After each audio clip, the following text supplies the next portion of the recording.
ಶ್ರೀಮಾತ್ರೇ ನಮಃ. ನಿತ್ಯಭಕ್ತಿ ಕಾರ್ಯಕ್ರಮಕ್ಕೆ ಸುಸ್ವಾಗತವನ್ನು ಕೋರುತ್ತಾ ಜಾತಸ್ಯ ಮರಣಂ ಧ್ರುವಂ, ಎಲ್ಲರೂ ಒಂದ್ಸರಿ ಹೋಗಲೇಬೇಕು. ಆದರೆ ನಮಗೇನಾಗುತ್ತೆ, ನಮ್ಮ ಯೌವನಾವಸ್ಥೆ ಆಗ್ಬೋದು, ಪ್ರೌಢಾವಸ್ಥೆ ಆಗ್ಬೋದು, ವೃದ್ಧಾವಸ್ಥೆ, ಬಾಲ್ಯಾವಸ್ಥೆ, ಈ ಅವಸ್ಥೆಗಳ ಕಾಲದಲ್ಲಿ ಲಾಸ್ಟ್ ಕಡೆಗೆ ಬರ್ತಕ್ಕಂಥ ನಮಗೆ ವೃದ್ಧಾವಸ್ಥೆ ಇದೆ ಅಲ್ವಾ, ಆ ಸಮಯದಲ್ಲಿ ದೇಹ ಎಲ್ಲ ಕೂಡ ಜರ್ಜರಿತ ಆಗಿಬಿಟ್ಟಿರುತ್ತೆ, ಅಥವಾ ಏನೋ ಅನಾರೋಗ್ಯ ಆಗಿರುತ್ತೆ, ಏನೋ ಒಂದು ತೊಂದರೆ ಆಗಿರುತ್ತೆ, ಅಥವಾ ಕರ್ಮ ಫಲದಿಂದ ನಾವು ಅನಾರೋಗ್ಯ ಪೀಡಿತರಾಗಿ ಒಂದು ಕಡೆ ಆ ಕಡೆ ನಾವು ಸ್ವರ್ಗಕ್ಕೂ ಹೋಗೋಂಗಿಲ್ಲ, ಈ ಕಡೆ ಉಳ್ಕೊಳ್ಳೋಂಗಿಲ್ಲ, ಬೇರೆಯವರು ಕೂಡ ಅಸಹ್ಯ ಪಟ್ಕೊಳ್ತಾ ಇರ್ತಕ್ಕಂಥ ಸಂದರ್ಭ, ಅಥವಾ ಕಡೆಯ ಕಾಲ ಅಥವಾ ಅಂತ್ಯಕಾಲ ಅಂತ ನಾವು ಕರಿತೀವಿ. ನಮ್ಮ ಜೀವನದ ಆರಂಭ ಕಾಲ ಅಂದರೆ ಜನನ, ಅಂತ್ಯಕಾಲ ಅಂತ ಹೇಳಿದ್ರೆ ಇನ್ನೇನು ಮರಣಕ್ಕೆ ಹತ್ತಿರ ಸಮೀಪ ಇರ್ತಕ್ಕಂಥ ಆ ಸಂದರ್ಭಕ್ಕೆ ಅನುಸಾರವಾಗಿ ನಮ್ಮ ಪೂರ್ವಿಕರಿರ್ಬೋದು, ಇತಿಹಾಸದಲ್ಲಿರ್ಬೋದು, ನಾವು ಸಾಮಾನ್ಯವಾಗಿ ಗಮನಿಸ್ಕೊಂಡು ಬಂದಾಗ ಕಡೆಯ ಭಾಗ ಆದಾಗ ಸಾಮಾನ್ಯವಾಗಿ ಎಲ್ಲರೂ ಸೇರಿದಂಥ ಸಂದರ್ಭದಲ್ಲಿ ಒಂದು ಮಾತು ರೂಢಿಯಲ್ಲಿದೆ. ಆ ಮಾತೇನು ಅಂದರೆ ಅವರಿಗೆ ತುಳಸಿ ನೀರನ್ನು ಹಾಕಿ.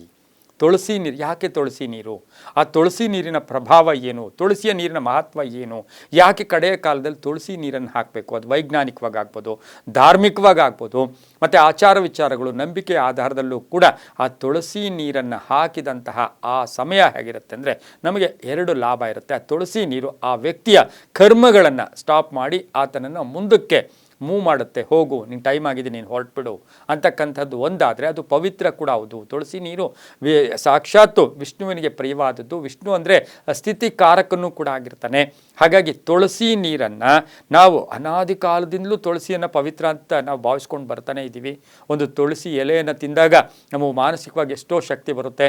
ಹಾಗೆ ನಮಗೆ ವಿಶೇಷವಾಗಿ ಏನು ಅಂತ ಹೇಳಿದ್ರೆ ತುಳಸಿ ಅಂತಕ್ಕಂಥದ್ದೇ ಒಂದು ದೇಹದಲ್ಲಿ ಶಕ್ತಿವರ್ಧಕ ಆಗಿರುತ್ತೆ, ಉಷ್ಣವರ್ಧಕ ಕೂಡ ಆಗಿರುತ್ತೆ.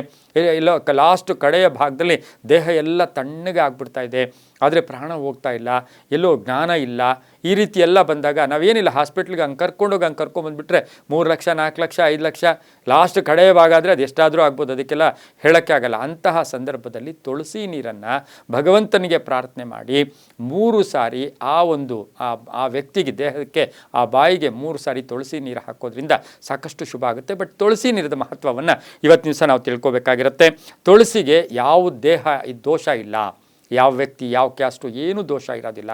ಅದರ ಜೊತೆಗೆ ಈ ತುಳಸಿ ನಾವು ಯಾವಾಗಲೂ ಹೇಳ್ತೀವಿ, ಅಮಾವಾಸ್ಯೆ ಇರ್ಬೋದು, ಅಷ್ಟಮಿ ತಿಥಿ, ಅಮಾವಾಸ್ಯೆ, ಅಷ್ಟಮಿ ತಿಥಿ, ದ್ವಾದಶಿ, ಮಂಗಳವಾರ ಮತ್ತು ಶುಕ್ರವಾರ ತುಳಸಿಯನ್ನು ಕೀಳಬಾರ್ದು. ಚೆನ್ನಾಗಿ ಜ್ಞಾಪಕ ಇಟ್ಕೊಳ್ಳಿ. ಅಮಾವಾಸ್ಯೆ, ಅಷ್ಟಮಿ, ಹಾಗೆಯೇ ದ್ವಾದಶಿ ತಿಥಿ, ಮಂಗಳವಾರ ಮತ್ತು ಶುಕ್ರವಾರ ತುಳಸಿಯನ್ನು ಕೀಳಬಾರ್ದು. ತುಳಸಿಯನ್ನು ತಲೆಯಲ್ಲಿ ಇಟ್ಕೊಳ್ಳೋದಿಲ್ಲ, ಆದರೆ ದೇವರಿಗೆ ಇಡ್ತೀವಿ. ಯಾವುದೇ ವ್ಯಕ್ತಿ ತುಳಸಿಯನ್ನು ತಲೆಯಲ್ಲಿ ಇಟ್ಕೋಬಾರ್ದು. ಅದಕ್ಕೆ ಒಂದು ಪ್ರಶ್ನೆ ಎಲ್ಲರೂ ಕೇಳ್ತಾರೆ, ದೇವಸ್ಥಾನದಲ್ಲಿ ಹೋದಾಗ ತುಳಸಿ ನಮಗೆ ಕೊಡ್ತಾರೆ, ಏನು ಮಾಡಬೇಕು? ಆ ಜೋಬಲ್ಲಿ ಇಟ್ಕೊಳ್ಳಿ, ಮನೆಯಲ್ಲಿ ಇಟ್ಕೊಳ್ಳಿ, ಮಕ್ಕಳ ತಲೆ ದಿಂಬಿನ ಕೆಳಗಡೆ ಇಟ್ಕೊಳ್ಳಿ. ಅದೇ ತಲೆಯಲ್ಲಿ ಇಟ್ಕೊಳ್ಳೋದು ಅಷ್ಟು ಶ್ರೇಷ್ಠ ಕೂಡ ಅಲ್ಲ. ಸದಾ ವಿಷ್ಣುವಿನ ಪಾದದಲ್ಲೇ ಇರತಕ್ಕಂಥದ್ದು ಅಂದರೆ ಅದು ತುಳಸಿ, ಸದಾ ವಿಷ್ಣುವಿನ ಪಾದದಲ್ಲಿರುತ್ತೆ. ಇನ್ನು ಅಂತ್ಯಕಾಲದಲ್ಲಿ ಇದರಿಂದ ಏನಾಗುತ್ತೆ, ಆ ದೇಹದಲ್ಲಿ ಉಷ್ಣತೆ ಬಂದು ಆ ವ್ಯಕ್ತಿ ಎದ್ದು ತಕ್ಷಣವೇ ಆತ ಚೇತರಿಸ್ಕೊಳ್ತಕ್ಕಂಥ ಸಾಧ್ಯತೆ ಇರ್ಬೋದು. ಕಡೆಯದಾಗ ಒಂದು ಪ್ರಯತ್ನ ಕೂಡ ಮಾಡೋಣ ಅಂತಕ್ಕಂಥದ್ದು ವೈಜ್ಞಾನಿಕವಾಗಾದರೆ ಧಾರ್ಮಿಕವಾಗಿ ಬಹಳ ಒಳ್ಳೆಯದಾಗತ್ತೆ. ಕರ್ಮ ಇನ್ನೂ ಬಿಡ್ತಾ ಇಲ್ಲ ಅಂದಾಗ ಆ ಕರ್ಮವನ್ನು ಬಿಡಿಸಿ ಆ ವ್ಯಕ್ತಿಯನ್ನು ಮುಂದಕ್ಕೆ ನಡೆಸ್ಕೊಡ್ತಕ್ಕಂಥದ್ದೇ ತುಳಸಿ ಅಂತ ಹೇಳ್ತಾ ಎಲ್ಲವೂ ಕೂಡ ನಂಬಿಕೆಯ ಆಧಾರದಲ್ಲಿ. ಹಾಗಾಗಿ ಎಲ್ಲವೂ ಕೂಡ ನಂಬಿಕೆಯ ಆಧಾರ ಅಂತ ಹೇಳ್ತಾ ಸರ್ವೇ ಜನಾಃ ಸುಖಿನೋ ಭವಂತು, ಸಮಸ್ತ ಸನ್ಮಂಗಳಾನಿ ಭವಂತು.